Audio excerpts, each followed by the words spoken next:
یہ لوگ جب قیامت والے دن اللہ کے حضور پیش ہو رہے ہوں گے تو پھر دنیا دیکھے گی نا، جیتا وہ جو اس دن جیت گیا، اور ہارا وہ جو اس دن ہار گیا۔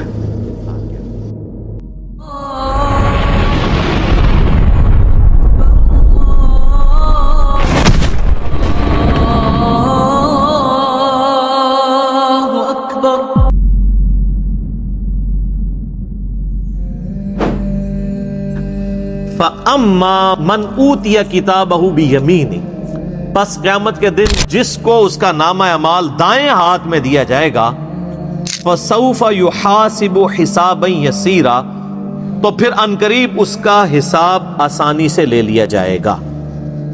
یعنی پھر وہ صرف ایک زبانی جمع خرچ والی بات ہوگی، جس کو نامہ اعمال دائیں ہاتھ میں ملا اس کو تو جنت کا پروانہ مل گیا۔ وَيَنْقَلِبُ إِلَىٰ أَهْلِهِ مَسْرُورًا، اور وہ لوٹے گا اپنے گھر والوں کی طرف بڑی خوشی کے ساتھ۔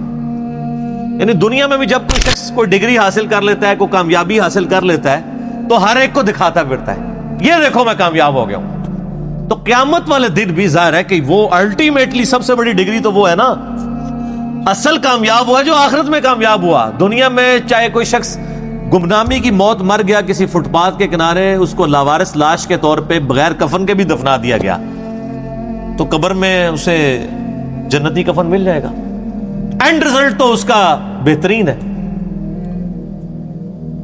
اور دنیا میں کسی ٹھاٹ کی زندگی کسی نے گزاری، مرنے کے بعد چاہے اس کی قبر جو ہے وہ سونے کی بھی بنا دی جائے، اس کے اندر جو اس پہ حالات وارد ہونے ہیں وہ تو کوئی نہیں بدل سکتا۔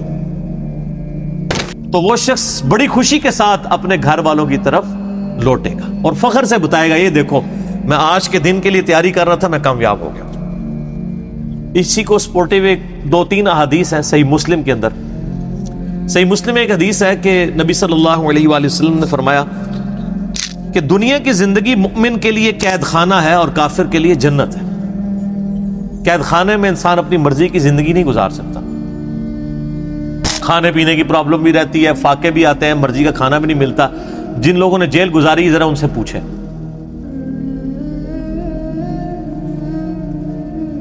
اور کافر اپنی مرضی کی زندگی گزارتا ہے، اس لیے اس نے دنیا کو جنت بنایا۔ اور ایک اور حدیث ہے صحیح مسلم میں کہ دنیا اور آخرت کی مثال ایسے ہے جیسے کوئی شخص اپنی انگلی سمندر میں ڈبوئے، اس کے ساتھ جو پانی لگے گا وہ دنیا کی زندگی ہے، اور سمندر انفینٹ نہ ختم ہونے والی آخرت کی زندگی، کمپیریزن ہی کوئی نہیں ہے دونوں کا۔ اب کوئی آخرت میں کامیاب ہوتا ہے تو وہ تو ہمیشہ کی کامیابی اس کا مقدر ہوئی بھی ہے نا۔ میں آپ سے اگر پوچھوں کہ 1 ارب اور 1 روپیہ، کسی کے پاس 1 ارب روپیہ ہو اور کسی کے پاس 1 ارب 1 روپیہ ہو، تو اس میں تو کوئی فرق نہیں ہے، کیونکہ 1 روپیہ ارب سے اوپر ہونا یہ تو نیگلیجیبل ہے۔ تو کتنا بے وقوف ہے وہ شخص، وہ 1 روپیہ بچانے کی خاطر ارب روپیہ اپنا ضائع کرتے ہیں، اور کتنا عقل مند ہے وہ شخص جو 1 روپے کی قربانی کر کے 1 ارب روپیہ بچا لے۔ یعنی دنیا کی زندگی خدا کو دے کے ہمیشہ کی جنت کما لے، جو سورہ توبہ میں آیا کہ ہم نے مومنین کی جانیں اور مال جنت کے بدلے میں خرید لی ہیں۔ صحابہ کرام علیہم رضوان کو جو فضیلت حاصل ہے پوری امت پہ، وہ اسی لیے ہے کہ انہوں نے قربانیاں دی ہیں، جان مال ہر چیز کی، آخری درجے میں۔ صحیح مسلم میں ہی ایک اور حدیث ہے بڑی رکت انگیز، اسی آیت سے مجھے یاد آئی کہ قیامت والے دن اللہ تعالیٰ ایک ایسے شخص کو بلائے گا جس نے دنیا میں بڑی مفلسی اور غربت کی زندگی گزاری ہوگی، حلال و حرام کی تمیز کرتے ہوئے ڈرتے ڈرتے قید خانے والی زندگی گزاری ہوگی، بڑی مشقت کی زندگی۔ قیامت والے دن اللہ تعالیٰ فرشتوں کو کہے گا کہ میرے اس بندے کو ذرا جنت کا ایک پھیرا لگواؤ۔ جنت کا ایک پھیرا جب لگے گا نا تو اللہ تعالیٰ پوچھے گا، ہاں بھائی کوئی دنیا میں تو نے تکلیف دیکھی؟ وہ کہے گا، اے اللہ تیری عزت کی قسم میں نے دنیا میں کوئی تکلیف نہیں دیکھی۔ ایک جنت کا پھیرا دنیا کی ساری مشقت کو کافور کر دے گا۔ سر چھوڑ دیں، قیامت کا دن ہی صرف 50,000 سال کا دن ہے۔ دنیا میں 60 سال کی زندگی کے عوض اگر وہ 50,000 سال کا قیامت کا دن ہی صرف امن میں گزر جائے نا، تو یہی بدلہ کافی ہے کہ باقی لوگ ذلیل ہو رہے ہوں اور آپ کو اللہ کے عرش کا سایہ نصیب ہوا ہو۔ 60 سال کے بدلے میں 50,000 سال کی صرف قیامت کے دن کی کامیابی مل جائے، بعد کی تو اربوں سال کی زندگی ہے، اور دنیا میں 60 سال میں عیاشی میں، اور 60 سال بھی کیا عیاشی کے گزارنے ہوتے ہیں، اس کو بھی آپ نیٹ کیلکولیشن کریں تو چند ایک سال ہی بنتے ہیں، سونے کے اوقات نکال دیں، بچپن کے اوقات نکال دیں، اس کے بدلے اور کوئی عذاب نہ بھی ہو، قیامت کے دن کا 50,000 سال کا دن ہی عذاب میں کاٹنا پڑ جائے تو یہی بہت بڑا عذاب ہے۔ اللہم اجرنا من النار، آمین۔ پھر اللہ تعالیٰ، صحیح مسلم میں حدیث ہے کہ اللہ تعالیٰ ایک ایسے بندے کو بلوائے گا جس نے دنیا میں بڑی عیاشی کی زندگی گزاری ہوگی، کوئی حلال و حرام کی تمیز نہیں کی ہوگی، اپنی مرضی کی زندگی گزاری ہوگی۔ اور میں اکثر کہتا ہوں کہ دنیا آپ اللہ کی مرضی کی گزاریں، آخرت آپ کی مرضی کی ہوگی، اور اگر دنیا آپ نے اپنی مرضی کی گزاری تو آخرت پھر اللہ کی مرضی کی ہوگی۔ اللہ تعالیٰ فرمائے گا ذرا اسے ایک پھیرا لگاؤ نا دوزخ کا۔ یہ بڑا کہتا تھا دنیا میں کہ ایک پھیرا ہی لگنا خیر ہے، کہتے ہیں نا مسلمان، یہودیوں سے ہی مستعار لی ہوئی ہے نا یہ چیز، یہودی بھی یہی کہتے تھے کہ اگر اللہ نے ہمیں دوزخ میں بھیجا تو چند دن کے لیے بھیجے گا، الٹیمیٹلی تو ہم بخشے بخشائے ہیں۔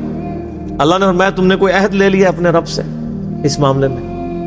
یہاں تو ایسے بڑی آسانی سے لوگ یہ کہہ دیتے ہیں، میں تو اکثر کہتا ہوں کہ ہم میں تو یہ بھی طاقت نہیں کہ ہم 10 سیکنڈ کے لیے موم بتی کے فلیم کے اوپر اپنا ہاتھ رکھ سکیں۔ جو شخص اتنا کمزور ہو وہ یہ دعویٰ کرے کہ خیر ایک پھیرا ہی لگے گا۔ سورہ الفرقان میں اللہ تعالیٰ فرماتا ہے کہ دوزخ تھوڑی دیر کے رہنے کے لیے بھی اور زیادہ دیر کے لیے بھی بدترین جگہ ہے، لیکن مسلمان کہتا ہے ایک پھیرا ہی لگے گا۔ کوئی 10 سیکنڈ کے لیے موم بتی کے فلیم پہ ہاتھ رکھ سکتا ہے؟ بخاری مسلم کے الفاظ ہیں، نبی علیہ السلام فرمایا کہ آخرت کی آگ دنیا کی آگ سے 70 گنا زیادہ تیز ہے، اس آگ میں صرف 10 سیکنڈ کے لیے ہاتھ نہیں رکھا جانا، پتہ نہیں کتنے عرصے کے لیے پھینکا جانا ہے، اور آپ کہتے ہیں ایک پھیرا ہی لگے گا۔ ہم دنیا میں اس سے بھی آسان مثال دیتے ہیں، اگر کوئی شخص کہتا نا ایک پھیرے سے کیا فرق پڑتا ہے، اسے کہیں کہ ہم آپ کو ایک فجر کی نماز چھوڑنے پہ صرف ایک پھیرا لگاتے ہیں، فجر سے لے کے زور تک کا، ایک ایسے کمرے میں جو کمرے کا سائز ہوگا 10 فٹ بائی 10 فٹ، اس میں 100 کوبرا سانپ ہوں گے، 100 بچھو ہوں گے، 100 اژدہا ہوں گے، بس ایک ہی پھیرا لگنا ہے فجر سے زور تک۔ تو تصور سے انسان کو لگ پتا جاتا ہے۔ تو اس کا مطلب یہ ہے آخرت، چونکہ دنیا نقد ہے، فوراً بندے کو خوف آتا ہے، آخرت ادھار ہے، انسان کہتا ہے نہیں خیر دیکھی جائے گی، چھاٹ ہی دے گا، کچھ بھی ہے اللہ تیرے محبوب کی امت سے، بولے اعوذ باللہ تعالی۔ تو اللہ تعالیٰ، صحیح مسلم کے الفاظ ہیں، اس جو بندہ کہتا تھا نا دنیا میں خیر ایک پھیرا ہی لگے گا، اللہ تعالیٰ کہے گا ذرا اس کو ایک پھیرا لگواؤ نا دوزخ کا، بڑی عیاشی کی اس نے دنیا میں۔ جب دوزخ کا ایک پھیرا لگے گا تو اللہ تعالیٰ پوچھے گا ہاں بھائی کوئی دنیا میں خیر دیکھی تو نے؟ کہ اللہ، وہ کہے گا اللہ تیری عزت کی قسم میں نے دنیا میں کوئی خیر نہیں دیکھی۔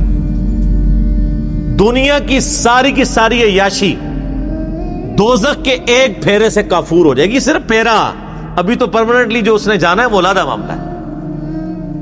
تو یہاں کس طرح لوگ کہہ دیتے ہیں؟ اب اس پورے تناظر میں اس آیت کو اگر آپ سمجھیں کہ جسے دائیں ہاتھ میں نامہ اعمال دیا جائے گا اس کا حساب آسانی سے لیا جائے گا اور وہ بڑی خوشی کی حالت میں اپنے گھر والوں کی طرف لوٹے گا۔ وَأَمَّا مَنْ أُوتِيَ كِتَابَهُ وَرَاءَ ظَهْرِهِ، اور جسے اس کا نامہ اعمال اس کی پشت کے پیچھے سے دیا جائے گا، الٹے ہاتھ میں دیا جائے گا، الٹے ہاتھ میں اور پشت کے پیچھے سے۔ پشت کے پیچھے سے اس لیے دیا جائے گا اس کو کہ جب اس کا نامہ اعمال اس کے الٹے ہاتھ میں پکڑایا جائے گا نا تو اس کو پتا چل جائے گا میں فیل ہو گیا ہوں، تو وہ اپنا ہاتھ ہی پیچھے کر لے گا۔ یہ تو دنیا تو نہیں ہے نا کہ آپ دھوکہ دے لیں، بچ جائیں۔ دنیا میں تو ٹرین پہ بغیر ٹکٹ کے جو لوگ سفر کر رہے ہوتے ہیں، اگر ٹی ٹی آ جائے تو ایک کمرے سے دوسرے میں چلے جاتے ہیں، یہی کرتے ہیں نا، یا باتھ روم میں جا کے چھپ جاتے ہیں ٹکٹ نہ خریدنے کے لیے۔ تو سر یہ تو اللہ سے کون بچ سکتا ہے؟ کوئی نہیں بچ سکتا۔ تو الٹے ہاتھ میں اسے نامہ اعمال جب اس کے الٹے ہاتھ کی طرف بڑھایا جائے گا نا، وہ کہے گا لو جی مارا گیا، تو اپنا ہاتھ پیچھے کر لے گا، تو پیچھے سے اس کو پکڑا دیا جائے گا۔ وہ تو فرشتے ہیں نا جی۔ اللہم اجرنا من النار، آمین۔ اللہ تعالیٰ ہمیں نامہ اعمال دائیں ہاتھ میں نصیب فرمائے اور بغیر حساب و کتاب میں جنت میں داخلہ عطا فرمائے، آمین۔ فسوف يدعو ثبورا، وہ چلائے گا اور کہے گا ہائے میری موت، ہائے میری موت. پھر وہ موت پکارے گا کہ موت آئے تو جان چھوٹ جائے. وَيَصْلَى سَعِيرًا، اور اسے بھڑکتی ہوئی آگ میں داخل کیا جائے گا. إِنَّهُ كَانَ فِي أَهْلِهِ مَسْرُورًا، بے شک یہ دنیا میں اپنے گھر والوں میں تو بڑا خوش رہتا تھا. اچھا اس میں امپلائڈ ہے کہ جو دوسرا ہے نا وہ گھر والوں میں خوش کوئی نہیں تھا. جو جنتی ہے وہ گھر میں نہ خوش ہی تھا. تبھی تو وہ گھر والوں کو جا کے بتائے گا نا کہ دنیا میں تو تم نے مجھے بڑا تنگ کیا ہے، دیکھ لو آج میں پاس ہو گیا ہوں. ورنہ تو وہاں بھی آتا کہ وہ دنیا میں بھی بڑا خوش تھا گھر والوں سے. جو دوستی ہے نا اس کا ذکر ہے کہ وہ گھر میں خوش تھا دنیا میں، اور اب گھر والوں کے آگے جا کے روئے گا کہ تمہاری وجہ سے میں نے حلال اور حرام کی تمیز گنوا دی، آج دیکھو میں مارا گیا ہوں. لیکن اس وقت رونے پیٹنے سے فائدہ کوئی نہیں ہونا. وہی اولاد جس کے لیے اس نے دنیا میں مشقت اٹھائی تھی اور دنیا میں عیاشی کی زندگی ان کو گزارنے کے لیے خود حرام کی کو جو ہے وہ کمایا تھا، مارا جائے گا. اب دیکھ لیں اللہ تعالیٰ مارا کہ وہ دنیا میں بڑا خوش تھا اپنے اہل و عیال کے اندر. یہ حقیقت بات ہے. جو دین کے راستے پہ چلے نا جی سر، دنیا اس کی پھر آسان نہیں ہوتی، ورنہ انبیاء کرام علیہ السلام کی دنیا آسان ہو جاتی. یہ جو جب دعا بھی کی جاتی ہے نا ربنا آتینا فی الدنیا حسنہ وفی الآخرۃ حسنہ وقنا عذاب النار، اس حسنہ سے قطعاً یہ مراد نہیں ہے کہ آپ دنیا سکون کی آپ کی گزرے گی اس حوالے سے کہ آپ کو دنیاوی نعمتیں مل جائیں گی. نہیں، صرف یہ ہوگا کہ دنیا میں جو تکلیفیں آئیں گی نا وہ برداشت کرنا آسان ہو جائیں گی. تکلیف سے کسی کو چھٹکارا نہیں ہے. وَلَنَبْلُوَنَّكُمْ بِشَيْءٍ مِّنَ الْخَوْفِ وَالْجُوعِ وَنَقْصٍ مِّنَ الْأَمْوَالِ وَالْأَنفُسِ وَالثَّمَرَاتِ، ضرور آزمائیں گے تھوڑے سے خوف سے، بھوک سے، جان اور مال میں نقصان کے ذریعے. ہمیں بظاہر بڑے آسودہ حال نظر آنے والے لوگ بھی اگر آپ ان کی پرسنل لائف میں جائیں تو انہیں دنیا میں بڑی تکلیف ہوتی ہے. ہمیں نظر آ رہا ہوتا ہے کہ یہ بندہ دین کے ساتھ جڑا ہے تو شاید بڑے سکون کی زندگی گزار رہا ہے. ہر بندے کی اپنی ایک سٹوری ہوگی. خیر دین سے جڑے یا نہ جڑے تکلیفیں تو آنی ہیں، لیکن دین کے ساتھ جڑے ہوئے ہوں گے تو تکلیفوں کو سہنا آسان ہو جائے گا، دنیا حسنہ بن جائے گی، صبر نصیب ہو جائے گا. سیدنا ابو ذر غفاری رضی اللہ تعالیٰ عنہ علیہ السلام کی پوری زندگی تکلیف سے معمور ہے. میرا یوٹیوب پہ کلپ بھی ہے، کبھی آپ کو موقع ملے. میں رات کو اپنا وہ کلپ دوبارہ دیکھ رہا تھا، بڑا رکت انگیز کلپ ہے سیدنا ابو ذر غفاری کے اوپر، ان کی لائف کے اوپر. مستدرک الحاکم میں جب ابو ذر غفاری کے اوپر چیپٹر بند ہے نا انہوں نے، امام حاکم نے، اور احادیث لے کے آئے تو پہلی حدیث آپ کو پتہ ہے کون سی لے کے آئے ہیں؟ یہی والی جامعہ ترمذی کی، کہ سب سے زیادہ تکلیفیں انبیاء پہ آتی ہیں، اس کے بعد ان پہ جو انبیاء کے بعد اللہ کو محبوب ہوتے ہیں. حضرت ابو ذر غفاری کی فضائل اور ان کی زندگی کے حالات پہ حدیثیں لکھنے سے پہلے انہوں نے چیپٹر کی ہیڈنگ بنا کے نا ابو ذر غفاری کا بیان، پہلی حدیث یہ، حالانکہ اس حدیث میں حضرت ابو ذر غفاری کا ذکر نہیں تھا، لیکن انہوں نے بتایا کہ اب آئندہ جو تم حدیثیں پڑھو گے نا وہ اس تناظر میں سمجھنا کہ ابو ذر غفاری کی زندگی غم سے معمور اس لیے ہے کہ نبیوں کے بعد اس کا مرتبہ ہے. جامعہ ترمذی میں حدیث ہے صحیح سند سے، اس نیلی چھتری آسمان کے نیچے ابو ذر غفاری سے زیادہ سچا انسان نبی علیہ السلام نے فرمایا کوئی نہیں ہے. یار اللہ کے نبی جو صادق اور امین ہے، وہ جس شخص کے بارے میں کہہ رہے ہو کہ آسمان کے نیچے سے زیادہ سچا انسان کوئی نہیں. اور ترمذی میں حدیث ہے، نبی علیہ السلام نے فرمایا کہ اس نیلی چھتری آسمان کے نیچے میری امت میں عیسیٰ ابن مریم کی مثل دنیا سے زہد پہ اگر کوئی ہے تو ابو ذر غفاری ہے. عیسیٰ کی مثل. حضرت عیسیٰ ابن مریم کے بارے میں روایتوں میں ملتا ہے کہ وہ دنیا سے اس قدر زہد اختیار کیے ہوئے تھے کہ وہ برتن بھی پانی پینے کا استعمال نہیں کرتے تھے. وہ کہتے تھے یہ بھی دنیا کا مال ہے، ہاتھ سے پانی پیا کرتے تھے. تو نبی علیہ السلام فرمایا میری امت میں، یعنی دنیا کو 3 طلاقیں دینے والا اور آخرت کی طرف رجوع رکھنے والا، دنیا سے زاہد اگر کوئی شخص عیسیٰ ابن مریم کی مثل ہے تو وہ ابو ذر غفاری ہے. تو سر پھر یہ لوگ جب قیامت والے دن اللہ کے حضور پیش ہو رہے ہوں گے تو پھر دنیا دیکھے گی نا، جیتا وہ جو اس دن جیت گیا اور ہارا وہ جو اس دن ہار گیا. تو اللہ تعالیٰ ماتا ہے کہ یہ دنیا میں بڑا عیاشی میں تھا. انہ ظن ان لن یحور، وہ تو دنیا میں خیال کرتا تھا اسے لوٹ کے گویا اللہ کے پاس آنا ہی نہیں ہے۔ واقعی ہمارے مسلمانوں کی اکثریت بھی ایسی زندگی گزاری ہے گویا کہ اللہ کے سامنے پیش ہی نہیں ہونا۔ بلے شاہ سا مرنا نہ ہی گور بیا کوئی اور، کتنے جنازے اٹھاتے ہیں یہ کبھی تصور ہی نہیں آتا۔ حسن بصری فرماتے ہیں رحمہ اللہ تعالی، تابعی ہیں، حضرت سیدنا حسن ابن علی کے شاگرد بھی ہیں، وہ کہتے ہیں کہ میں نے صحابہ اکرام کا زمانہ ایسا پایا کہ میت جب اٹھتی تھی نا تو ہر شخص ہی رو رہا ہوتا تھا، نئے آنے والے بندے کے لیے مشکل ہوتا تھا کہ میں تعزیت کس سے کروں، کہ ان میں سے کون ہے بندہ جس کا رشتہ دار مرا ہوا ہے۔ ہر بندہ ہی رو رہا ہوتا تھا، اس لیے کہ وہ اپنی قبر کو یاد کر رہا ہوتا تھا۔ تو نئے بندے کے لیے تعزیت کرنا مشکل ہو جاتی تھی کہ مریا کی دے وچوں سارے ہی رو رہے ہوتے تھے۔ ظاہر ہے جی صحابہ کا زمانہ نبی الاسلام سے متصل، انہوں نے حضور کی صحبت کی ہوئی تھی۔ صحیح مسلم میں حدیث ہے کہ عبداللہ بن عمر کہتے ہیں کہ نبی الاسلام نے میرے کندھے پہ یوں ہاتھ رکھ کے نا جھٹکا دیا اور فرمایا کہ عبداللہ اپنے آپ کو مردوں میں شمار کرنا، زندوں میں نہیں۔ تو وہ تو ہر وقت جان ہتھیلی پہ رکھ کے پھر رہے ہوتے تھے۔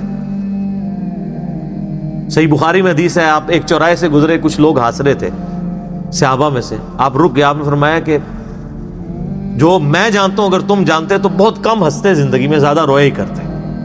تو جن لوگوں نے یہ ساری چیزیں آبزرو کی ہوئی تھی نا نبی الاسلام کی مبارک زندگی سے، ان کی پھر حالت یہی ہوتی تھی۔ انسان کو یہ کبھی گمان ہی نہیں ہوتا کہ اس نے لوٹ کے بھی اللہ کے پاس جانا ہے۔ بلا کیوں نہیں، ان ربہ کان بہ بصیرا، بے شک تیرا رب تو خوب دیکھ رہا تھا جب وہ اعمال کر رہے تھے۔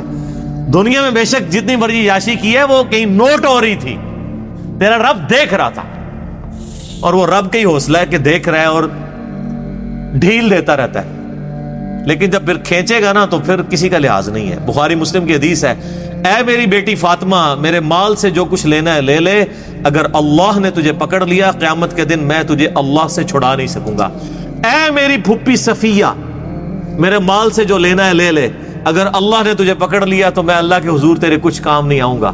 اے میرے چچا عباس، ایک ایک رشتہ دار کو آپ نے، پھر آپ نے کہا اے بنو ہاشم، میرے خاندان کے لوگوں، آپ لوگ کہہ رہے ہیں کچھ بھی ہے تیرے محبوب کی امت سے ہیں، اور محبوب کے جو رشتہ دار ہیں خونی رشتہ دار، ان کو حضور کہہ رہے ہیں کہ میرے مال سے جو لینا ہے میں تمہیں دے سکتا ہوں، اگر اللہ نے پکڑ لیا تو میں تمہارے کچھ کام نہیں آؤں گا۔